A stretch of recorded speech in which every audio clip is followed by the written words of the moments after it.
Ang Malaysia at Indonesia, alam nyo ba, sila ang may pinakamahabang internasyonal na hangganan sa lupa sa Maritime Southeast Asia.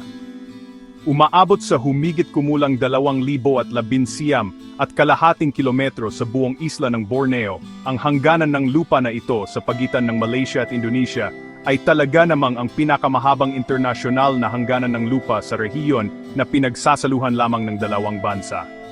Dumadaan ito sa siksik na rainforest, liblib na kabundukan, at mga teritoryo ng mga katutubo sa Sabah, Sarawak, Kalimantan Barat at Kalimantan Utara.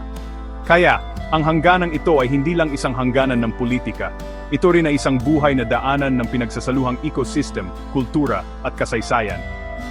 Karamihan dito ay baku-bako pa rin at kakaunti ang nakatira, na nagiging dahilan ng kakaibang hamon sa pamamahala ng hangganan at pangangalaga para sa parehong bansa. Higit pa sa mga linya sa mapa, ang hangganang ito ay sumisimbolo sa mga dekada ng kooperasyon, katatagan ng rehiyon, at ang pagkakaugnay ng heograpiya ng Southeast Asia.